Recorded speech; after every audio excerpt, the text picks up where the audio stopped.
Throughout the 19th century, women began to fight against social standards and biases built against them and began to demand equality. One of the most impactful ways this social reform was brought about was through women joining the workforce. By fighting against the idea that women were incapable or not meant to work, they were able to make one of the biggest social breakthroughs, allowing discussion and opportunity for gender equality. The beginning conflict that pushed for women's rights ended in what was thought to be a small compromise. This, however, would change the way women were viewed and treated throughout the rest of history. The first instances of women truly joining the workforce was the World Wars.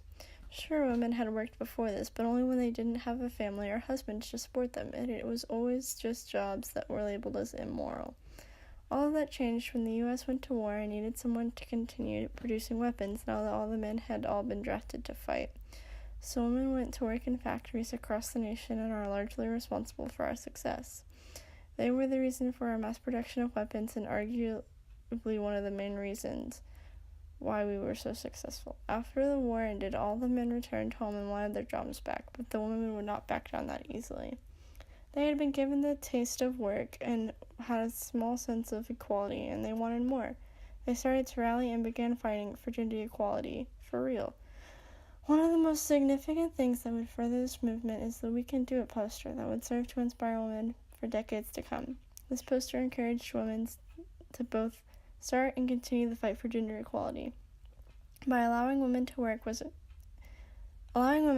compromise made in a time of great conflict. This would set the precedents for women's expectations of working and their treatment. Allowing women into the workforce set the fight for gender equality into motion.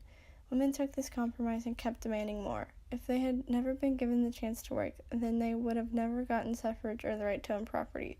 Society would still see them as a housewife, and half of the world's population would be dismissed as lesser. These women gave the future generations to change these social standards and gave women the right and opportunities to change the world. As women's numbers in the workforce began to grow, so did the battle to protect them in not only their jobs, but their life as well. One of these policies was the ERA Act, Equal Rights Act.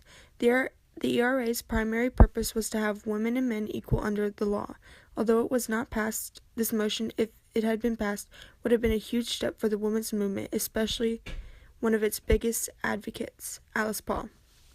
One of Alice's quotes stated, "There will never be a new world order until women are a part of it."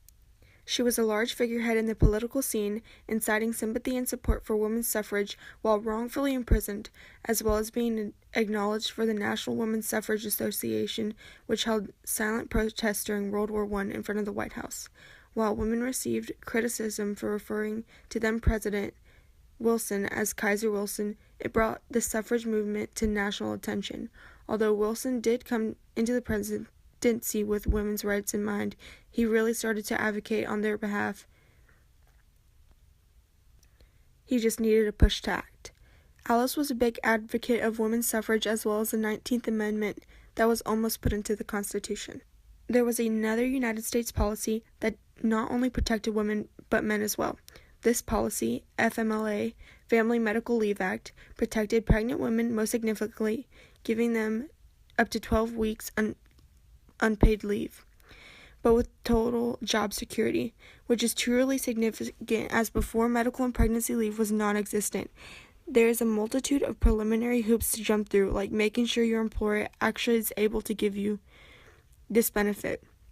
You must have worked at your job for at least a year with 1,200 hours minimum documented before you may even be able to qualify.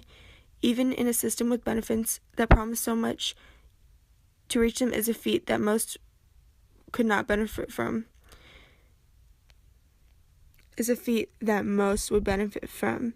Maternal or medical absence most likely will not receive. Opposition throughout history. If women had not conflicted with society's views, then we still wouldn't be working, we wouldn't be able to vote or own property. We wouldn't have had anyone to step in to help production during any of the wars we fought in. We wouldn't have nearly as many nurses during the war. We would still view half of the entire United States population as beneath the other half.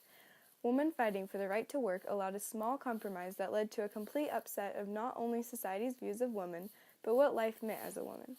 It created opportunities to rely on oneself, not the work of another, and set precedents for the continuation of fighting for equality.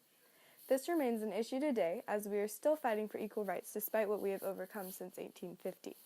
In industrialized nations, women earn 57% of men's earnings, according to a UNICEF 2007 report. American women make up 47% of the workforce and own close to 10 million businesses. However, society's views on business world is still predominantly male. Women also cultivate more than half of all the food that is grown on a global scale, yet many not only do not receive credit or recognition, but go unpaid. This proves the fight for complete equality is not yet over, and until we achieve a compromise that encompasses this, there will be conflict.